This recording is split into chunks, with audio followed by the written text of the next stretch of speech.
안녕하십니까? 네. 오늘은 정죄하지 않는 그리스도인이 됩시다 라는 제목으로 함께 마태복음 9장 11절에서 17절 말씀을 함께 나누도록 하겠습니다. 우리 지난번에 쭉 이어서 또 마태복음을 계속 이어나가고 있습니다. 우리가 잘 아는 말씀이죠. 오늘 본문인 마태복음 9장 17절 우리 같이 한번 읽어보도록 하겠습니다. 마태복음 9장 17절입니다. 시작. 새 포도주를 낡은 가죽 부대에 넣지 아니하나니 그렇게 하면 부대가 터져 포도주도 쏟아지고 부대도 버리게 됨이라. 새 포도주는 새 부대에 넣어야 둘이 다 보존되느니라. 네. 많이 들으신 이야기입니다. 이제 어느 한 지하철에 아이들이 막 시끄럽게 떠들고 있고 막 뛰어다니는데 아버지가 말리지 않습니다. 그래서 어떤 한 승객이 아버지한테 찾아가서 왜 아이들이 떠드는데 그렇게 말리지 않느냐, 그러다가 자칫 사고라도 나면 어떻게 할 거냐 하면서 막 그 사람을 나무라고 뭐라고 했습니다. 그랬더니 이 사람이 이제 이야기하는 것이 죄송합니다. 그런데 오늘 이 아이의 부모님이 어머니가 내 아내가 장례를 치르고 돌아오는 길입니다. 우리 이 이야기 많이 들어보셨죠? 어떻게 이 남자에게 아이들이 뛰어다니는 것을 말리지 않은 아빠를 나무란 사람 잘못한 것입니까?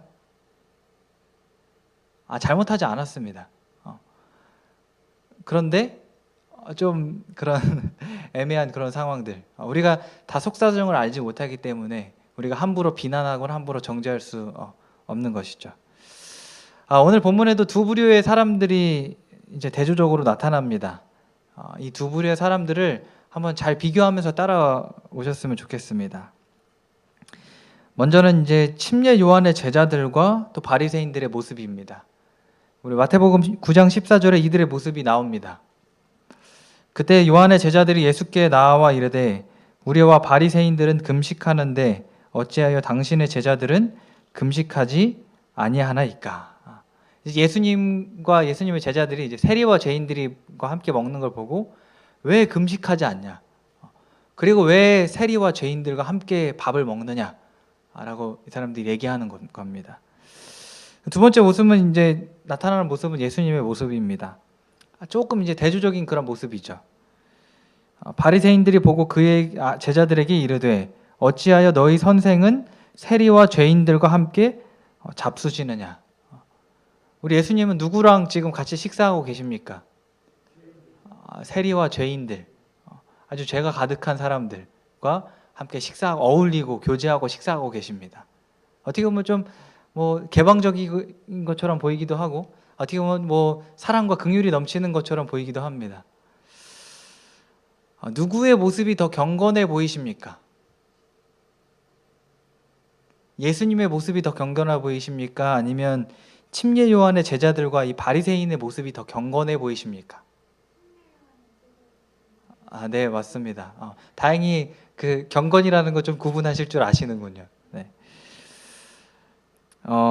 오늘 이들이 어느 정도로 금식하는 사람인가, 어느 정도로 경건한 사람이었나 우리 함께 살펴보면 누가복음 18장 12절에 유대인들은 일해에 2번씩 금식하는, 오늘 이제 금식이 나오니까 금식에 대한 것만 좀 얘기하겠습니다. 일해에 일주일에 2번, 화요일날 목요일날 이렇게 금식을 했다 그럽니다. 그래서 화요일날 목요일날 금식하는 사람들이 유대인들이었습니다. 우리가 유대인, 바리새인 하면 되게 나쁜 사람들로 우리가 생각을 하는데 되게 위선적인 사람들이라고 생각을 하는데 이 사람들은 아주 철저하게 하나님의 율법을 지키는 사람들이었고 겉으로 보기에 되게 경건한 사람들, 겉으로 보기에 존경받는 사람들이 바리새인들이었습니다. 어떻게 보면 이스라엘 사람들 중에서 이제 선한 사람들 한 10% 안에 속한다라고 이제 볼 수 있는 사람들이죠. 그에 비해 예수님은 어떠셨습니까? 먹고 마시고 전혀 경건과는 거리가 멀어 보이는 분, 금식하지 않는 분이 바로 예수님의 모습이었습니다. 우리 지난해 이 세리들은 누구랑 같은 취급을 받았다고 지난 시간 살펴봤죠. 마태를 살펴보면서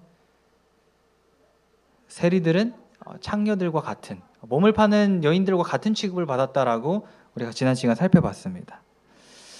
만약 제가 이 몸을 파는 여성들과 함께 교제하고 막 같이 밥을 먹으러 다닌다는 그런 소문, 혹시 이제 신림동, 여기 신림동이 이 독산동 이 주변에서 식당에 막 어디 뭐 호프집 같은 데서 막 귀걸이 막 여러 개씩 하고 머리 막 염색하고 옷은 막 야식꾸리하고 입은 사람들이랑 제가 막 같이 이렇게 뭐 치킨을 먹고 하는 모습을 여러분 한번 보셨다고 생각해 보십시오. 거기 딱 나오는데 마주쳤습니다. 어떻게 하시겠습니까? 당당하게 인사하시겠습니까? 아니면 못 본 척하고 나중에 이렇게 귓속말로, 야, 이상준 목사님이 이랬대, 이렇게 하시겠습니까? 그럴 수도 있다, 이해하시겠습니까? 그쵸. 어떻게 보면 예수님의 모습은 좀 경건과는 거리가 멀어 보입니다. 오히려 바리새인들과 이 요한의 제자들이 더 경건하고 더 올바른 지적을 한 것처럼 보이죠. 하지만 성도님들은 오늘 누구를 닮기를 원하십니까? 왜 예수님을 닮기를 원하십니까? 하나도 경건해 보이는 모습을 오늘 본문 가운데 찾아볼 수 없는데 말이죠. 왜 여러분들은 예수님의 모습을 닮기를 원하십니까? 우리가 다음 성경절에서 그 이유를 찾아볼 수 있습니다. 마태복음 9장 13절입니다. 너희는 가서 내가 긍휼을 원하고 제사를 원하지 아니하노라 하신 뜻이 무엇인지 배우라. 나는 의인을 부르러 온 것이 아니요 죄인을 부르러 왔노라 하시니라. 우리는 잘 알고 있습니다. 율법의 참 정신을 우리는 잘 알고 있죠. 참된 그리스도인이란 무엇인지 우리는 잘 알고 있습니다.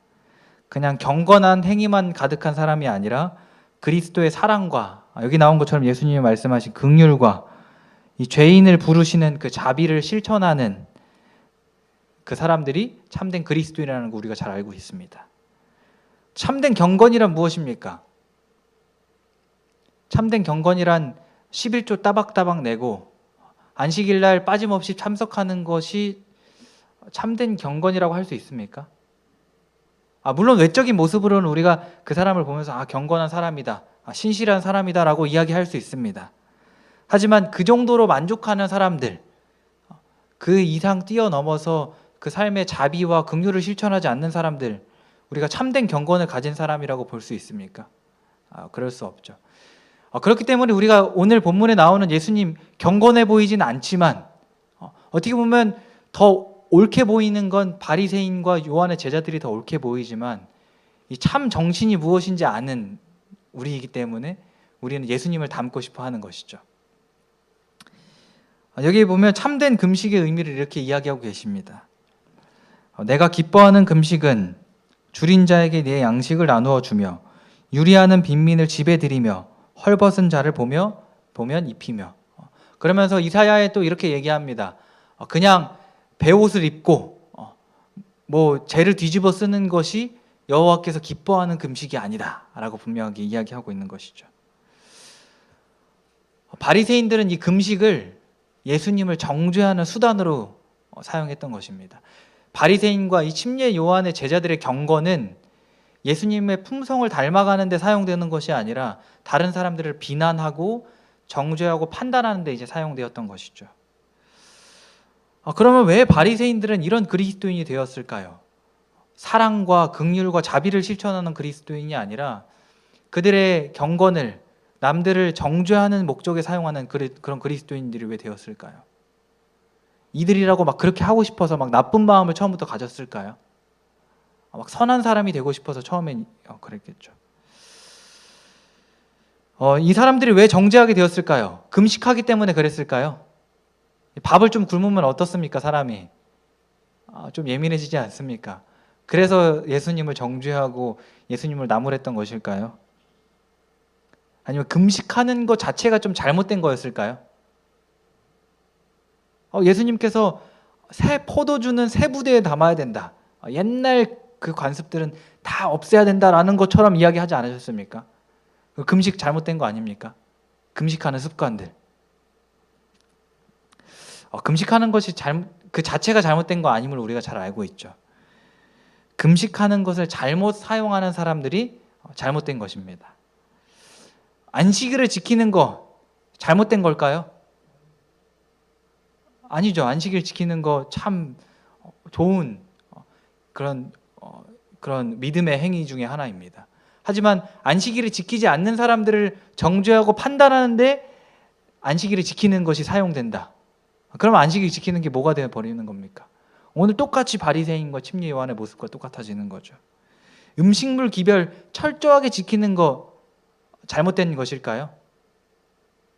아니죠. 음식물 기별 철저하게 지키는 것 하나님의 말씀에 철저하게 순종하는 좋은 겁니다. 하지만 남이 고기 먹는 걸 보면서 어떻게 저 사람 저러냐라고 하면 이제 그것이 잘못된 것이 되어버리는 겁니다. 새벽 기도가 잘못된 걸까요? 아니면 새벽 기도를 나오지 않는 사람을 판단하고 비난하는 것이 잘못된 걸까요? 이제 가끔 새벽 기도에 이제 나오다 보면 이제 목사님들이 설교하다 보면 이렇게 두리번 하는 사람들이 간혹 있다 그럽니다. 왜 두리번 거릴까요? 이 장로 이 새벽 기도 어떻게 5일 동안 한 번도 안 나와? 그런 식으로 이제 두리번 하는 사람들이 있다 그럽니다. 저는 아직 잘 모르겠습니다. 그러니까 그 자체가 잘못된 게 아니라 금식 자체가 잘못된 게 아니라 그 금식을 정죄하고 남을 판단하고 비난하는 데 사용된 것이 잘못된 것이었던 것입니다. 그러면 왜 이 사람들은 이런 정죄하고 비난하는 사람들이 되었을까요? 왜 좋은 행동을 가지고 다른 사람들을 비판하고 깎아내리는 사람이 되었을까요? 시대의 소망은 그 이유를 이렇게 말하고 있습니다. 그들은 자아를 신뢰하고 자신의 지혜를 의지하며 영적 빈곤을 깨닫지 않는다. 영적 빈곤을 어떻게 한다고요? 깨닫지 않는다. 깨닫지 못한다고요? 깨닫지 않는다. 자신들이 영적 빈곤함을 느껴도 느끼지 못한다가 아니라 느끼지 않는다입니다. 계속 자신들의 상태를 고집하는 거죠. 자신들이 부족한 걸 알면서도 자신들이 그렇게 하면 안 되는 걸 알면서도 계속 자신의 그런 것들을 자꾸 고집하는 겁니다. 자신의 죄와 자신의 자랑을 자꾸 고집하는 것이죠. 누가복음에서는 이 바리새인들에 대해서 그리고 침례 요한의 제자들에 대해서 이렇게 말하고 있습니다. 누가복음 5장 39절입니다. 묵은 포도주를 마시고 새 것을 원하는 자가 없나니 이는 묵은 것이 좋다 함이니라. 그러니까 새 것을 마셔야 되면 알면서도 계속 묵은 걸 고집하는 겁니다. 묵은 것이 잘못된 걸 알면서도 계속 묵은 걸 고집하는 겁니다. 그러다 보니 바리새인과 침례 요한의 제자들은 자신의 종교적인 행위가 다른 사람들을 정죄하고 비난하는 것이 되어버린 것이죠. 그리스도의 품성을 닮아가는 과정, 목적이 아니라 잘못된 목적에 그들의 행위가 사용되었던 것입니다. 어떻게 우리도 마찬가지일까요? 우리도 바리새인과 침례 요한의 제자들처럼 될 수 있을까요? 맞습니다. 우리의 종교 행위, 우리가 안식일을 지키는 것, 우리가 음식물의 기별을 지키는 것, 또 우리가 여러 가지 그런 교회에 봉사하고 교회의 종교적인 여러 행위들을 하는 것이 우리가 우리의 잘못된 걸 자꾸 고집하고 우리의 잘못된 마음을 자꾸 고집하는 순간 이들처럼 잘못된 목적에 우리 종교적 행위가 사용되는 것입니다. 예수님께서는 두 가지의 비유로 이들의 고집을 이렇게 말씀하십니다.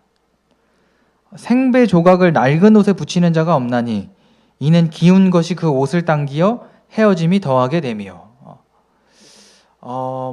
요즘 천들은 그런 일들이 거의 없다 그러는데 옛날 천들은 이 새로운 천은 이렇게 쭉 잡아당기는 그런 특성이 있다 그럽니다. 그리고 그 천을 한번 빨게 되면은 이렇게 옷이 쭉 늘어나게 되는 것을 이제 우리가 볼 수 있죠. 그러니까 또 이야기하시기를 새 포도주를 낡은 가죽 부대에 넣지 아니하며 그렇게 하면 부대가 터져 포도주도 쏟아지고 부대도 버리게 됨이라. 이 낡은 가죽 부대, 이 낡은 천의 공통점은 뭘까요? 경직되어 있다는 겁니다. 굳어져 있다는 겁니다. 그러니까 더 이상 늘어나지 못하는 거죠. 그러니까 새로운 천조각이 잡아당기면 그냥 확 찢어져 버려지는 것이 낡은 옷이고, 낡은 가죽 부대는 새 포도주가 조금이라도 늘어나면 확 터져버리고 찢어져 버리는 것이 이것의 특징인 것입니다. 이것처럼 우리가 자꾸 고집하는 것, 그러니까 자꾸 내가 내 잘못된 것을 고집하고 그 경직되어 있는 상태가 바로 오늘 예수님이 말씀하신 그런 상태인 것이죠. 우리가 예수님 앞에서 자꾸 내 고집을 내세우면, 내가 맞다고 자꾸 예수님 앞에 고집하면 결국 우리도 똑같이 이 바리새인과 이 침례 요한의 마음을 가지게 될 겁니다. 우리도 똑같이 다른 사람을 정죄하고 비난하는 그런 사람이 될 수밖에 없습니다. 우리 성도님들은 예수님 앞에 내려놓지 못한 어떤 고집들이 있으십니까? 예수님 앞에 아직도 어떤 고집을 가지고 계십니까? 우리가 그 고집을 아직 내려놓지 못할 때, 우리가 그 고집을 내려놓지 못한다면 우리도 또한 정죄하고 비난하는 그리스도인이 되어버리는 것입니다. 겉으로 보기엔 선한 사람처럼 보일지 모르지만 말입니다. 왜 이 사람들이 자신들의 고집을 끝까지 놓지 못했는가? 다음 성경절에서 그 이유를 찾아볼 수 있습니다. 우리 마태복음 9장 11절입니다. 어찌하여 너희 선생은 세리와 죄인들과 함께 잡수시느냐? 이들의 말을 통해서 이 바리새인들과 침례 요한의 제자들의 그 심리를 우리가 유추해 볼 수 있죠. 우리가 누구보단 낫다? 세리와 죄인들보단 낫다. 바리새인들과 침례 요한의 제자들, 이 세리와 죄인들보다 낫습니까? 비슷합니까? 낫습니까? 우리가 판단할 게 못합니까? 아니, 더 낫지 않습니까? 침례 요한의 제자들과 바리새인들이 더 율법 잘 지키고, 사회적으로 봤을 때 아무 무리를 일으키지도 않고, 경건해 보이고, 깔끔해 보이고. 그런데 나는 저들보다 낫다, 나는 세리와 죄인들보다 낫다라는 그 고집을 내려놓지 못할 때 결국은 이 바리새인들과 침례 요한의 제자들은 예수님의 시선으로 봤을 때는 세리와 죄인들보다 못한 사람이 되어버리는 것이죠. 결국 이 사람들은 다른 사람을 정죄하고 비난하는 그런 사람이 되어버립니다. 우리도 똑같이 이렇게 생각할 수 있습니다. 그래, 나는 침례 요한의 제자들이랑 바리새인들보다는 좀 낫지 않냐. 왜냐하면 다른 사람들 우리가 실제로 막 손가락질하면서 그 앞에 대놓고 정죄하고 무한하게 하고 비난하지 않지 않습니까, 우리가? 그러니까 난 이들보다 낫다라고 생각할 수 있습니다. 하지만 우리 솔직한 우리 속마음을 살펴보면 우리 마음속에 이런 마음이 안 든다고 하면 거짓말일 것입니다. 내가 저 사람들보다 낫지 않냐. 내가 저 집사보단, 내가 저 장로보단, 내가 저 목사님보다 내가 더 낫지 않나 라는 그런 생각들을 우리가 마음속에 품을 수 있는 것이죠. 하지만 우리가 그 고집을 내려놓지 못하면 결국 이들처럼 되는 것입니다. 그러면 우리는 어떻게 예수님과 같이 이 긍휼과 사랑이 넘치는 그런 그리스도인이 될 수 있을까요? 비난하고 정죄하는 그리스도인이 아니라 좀 겉으로 보기에는 막 에헴 하면서 경건해 보이지 않더라도 진짜 율법의 정신을 실천하고 진짜 하나님의 사랑을 실천하는 그런 그리스도인이 될 수 있을까요? 답은 간단합니다. 마태복음 9장 17절에 그 답이 나옵니다. 우리 함께 읽도록 하겠습니다. 시작. 새 포도주는 새 부대에 넣어야 둘이 다 보존되느니라. 새 포도주를 어떻게 해야 된다고요? 새 부대에 넣어야 된다고요. 가죽 부대가 새 포도주를 담기 위해서는 어떻게 되어야 합니까? 새 가죽 부대가 되어야 합니다. 새로운 생배 조각을 끼워 넣기 위해서, 새로운 천 조각을 끼워 넣기 위해서는 어떻게 되어야 합니까? 낡은 옷 조각으로 있으면 되는 것이 아니고 새로운 옷 조각이 되어야 합니다. 새로운 천이 되어야 되는 것이죠. 새 포도주를 담기 위해서는 그리스도를 우리에게 맞추어야 합니다. 그러니까 우리가 그리스도께 맞추어져야 됩니다. 그러니까 예수님께서도 바리새인과 침례 요한의 제자들에게 이야기하는 것이, 너희는 나에게 맞추려고 하지 않는다. 너희는 끝까지 낡은 가죽 부대를 고집하고 새 포도주에 맞추려고 하지 않는다 라고 이야기하고 있는 것입니다. 바리새인들은 어떻게 생각하냐면 유대인이면 적어도 이 정도는 금식해야지. 유대인이라면 적어도 민족의 배반자인 세리들이랑은 어울리지 말아야지 라는 것이 바리새인들이 가지고 있었던 생각입니다. 그 생각에 예수님께서 맞추어지지 않자 바리새인들은 예수님을 비난하고 정죄했던 것이죠. 우리 침례 요한의 제자들은 어땠을까요? 사실 침례 요한의 제자들의 마음은 좀 이해가 됩니다. 왜냐하면 이때 당시에 바리새인들과 함께 예수님을 비난하고 정죄했을 때 침례 요한이 어디 있었냐면 감옥에 있었다라고 이야기합니다. 그러니까 침례 요한이 감옥에 갇혀 있는데 예수님은 지금 뭐 하고 있는 겁니까? 세리들과 죄인들이랑 먹고 마시고 있는 겁니다. 침례 요한과 함께 이 하나님의 나라를 건설하고 좀 건설적인 행동을 하는 것처럼 보이지 않는 거죠. 그러니까 침례 요한의 제자들의 생각에 예수님은 어땠을까요? 그들의 생각과 맞지 않았던 겁니다. 그러니까 침례 요한의 제자들도 예수님의 생각에 그들을 맞춘 것이 아니라 그들의 생각에 예수님을 맞추려고 하자 그들의 마음속에는 정죄하고 비난하려는 마음이 이제 일어났던 것입니다. 우리도 똑같습니다. 우리가 예수님께 맞추어지지 않을 때 우리가 하는 모든 종교적인 행위들은 그냥 다른 사람들을 비난하고 정죄하는 수단이 되어버릴 수밖에 없습니다. 사단이 늘 우리를 그렇게 유혹하는 것이죠. 하지만 우리가 그리스도께 맞추어질 때 우리의 종교적인 행위들, 우리가 그리스도 안에서 하는 모든 것들은 그리스도를 닮아가는, 그리스도께 맞추어져가는 그런 선한 행동들이 되는 것입니다. 그럼 어떻게 하는 것이 예수님께 맞추는 것일까요? 어떻게 하시는 것이 우리가 새 부대가 되는 것일까요? 어떻게 하는 것이 새 포도주인 예수님께 우리가 맞추는 것일까요? 다른 사람들에게 맞출 때를 우리가 한번 생각해 봅시다. 다른 사람들에게 맞출 때 어떻게 해야 됩니까? 예를 들어서 여행할 때 우리가 이 사람의 뜻에 맞춘다 그러면 내 뜻은 어떻게 하는 겁니까? 이 사람은 저기 산으로 가고 싶다. 근데 나는 바다로 가고 싶은 마음이 좀 있습니다. 근데 이 사람의 뜻에 내가 맞춰준다. 그러면 어떻게 하는 겁니까? 바다로 가고 싶은 마음을 포기하고 내려놓는 거죠. 결혼 생활할 때 어떠십니까? 우리 남편에게 맞춘다고 하면 어떻게 하는 겁니까? 남편이 좀 양말을 뒤집어 이렇게 벗어도 조금 막 이게 뭐 설거지 해놓고 막 조금 이렇게 가끔 좀 마음에 안 드는 것들 좀 많지 않습니까? 그래도 어떻게 하는 겁니까? 남편을 내 뜻에 맞춰서 막 뜯어 고치려고 그러는 겁니까? 아니면 내가 내 뜻과 내 기대를 다 포기하고 남편에게 맞춰주는 겁니까? 남편에게 맞춰주는 것이죠. 우리가 예수님께 맞추는 것 또한 마찬가지입니다. 우리가 예수님께 맞추는 것 또한 내 뜻을 완전히 내려놓는 것이죠. 우리 시대의 소망 280페이지에는 예수님께 맞춘다는 것이 무엇인가 이렇게 이야기하고 있습니다. 우리 같이 한번 읽어보겠습니다. 시작.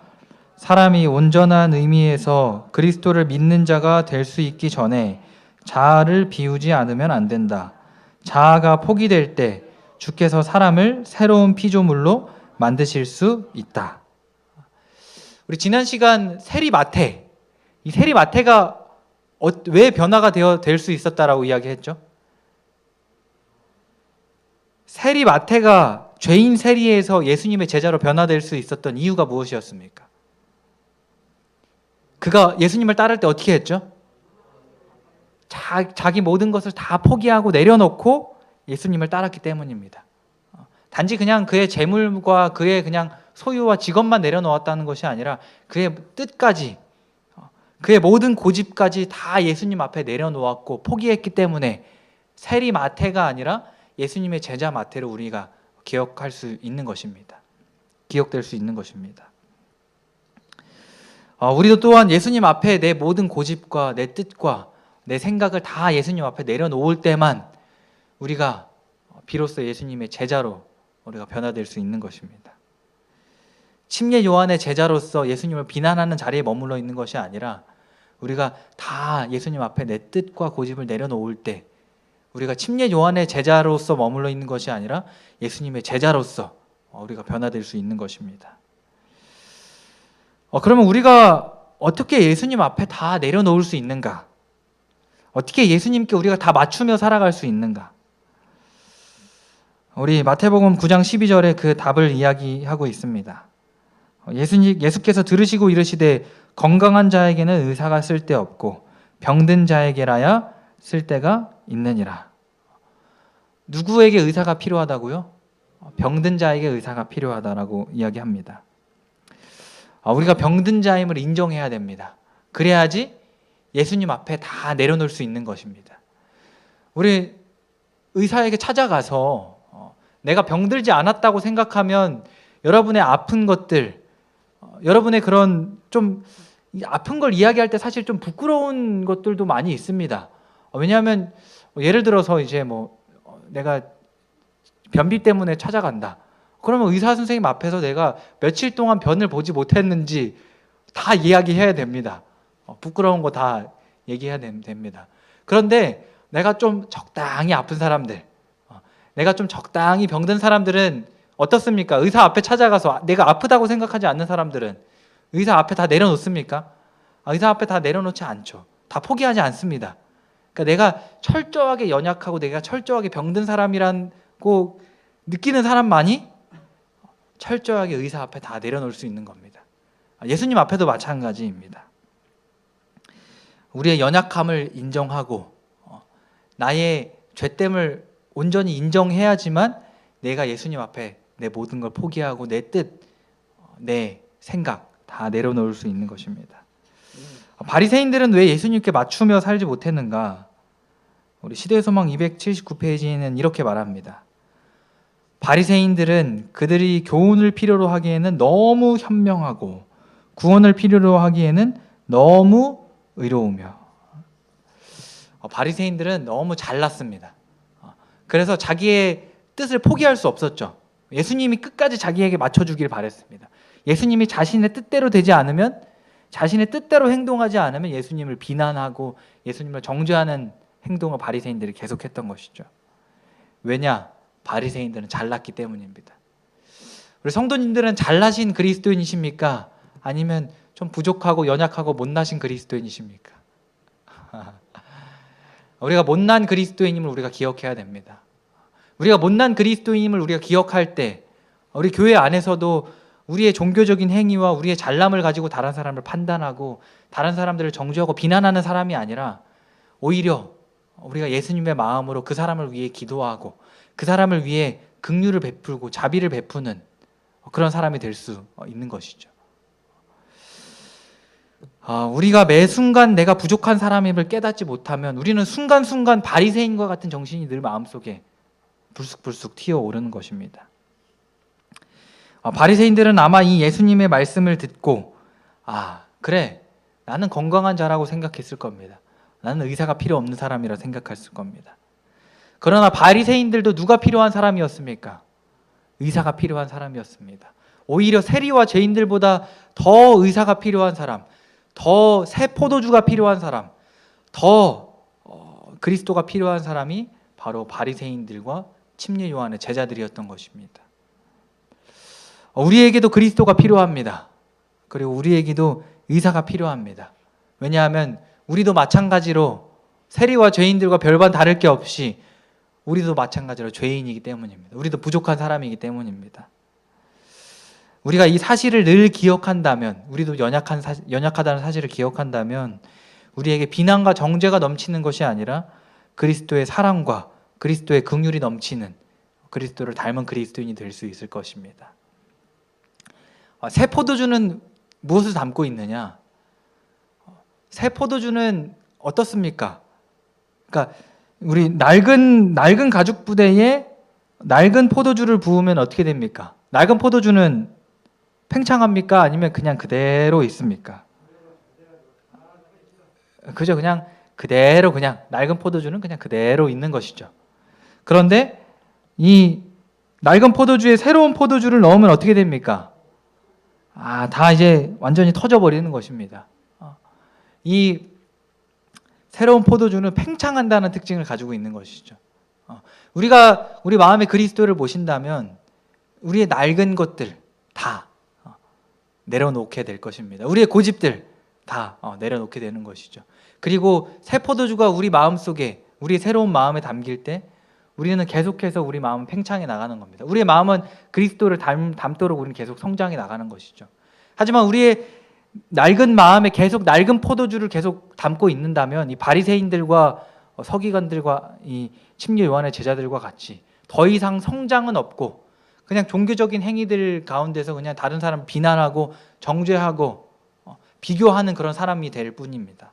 하지만 이 새로운 포도주, 새로운 마음에 우리가 새로운 포도주이신 그리스도를 담게 된다면 우리 마음은 계속해서 우리의 믿음의 행위들을 통하여 계속해서 그리스도를 담도록, 그리스도의 품성을 담도록 자라나가는 것입니다. 그렇기 때문에 이 새 포도주를 담기 위해서, 그리스도를 우리의 마음속에 품기 위해서 우리가 새로운 부대가, 새로운 마음을 품어야 되는 것입니다. 우리에게 새로운 포도주이신 그리스도가 늘 필요하다는 사실을 기억하게 되기를 바랍니다. 그리하여 우리 교회 가운데 비난과 정죄와 그냥 단순히 겉으로 보여지는 종교적 행위만 넘쳐나는 금천하는 샘 교회가 아니라 진정 사랑과 긍휼이 넘쳐나서 점점 더 우리의 사랑과 긍휼과 그런 자비가 더욱더 흘러넘쳐 이 우리 주변에 우리 이웃들에게까지 가득 넘치는 우리 금천하는 샘 각 개개인 성도님들이 되기를 바라면서 오늘 말씀을 마치도록 하겠습니다.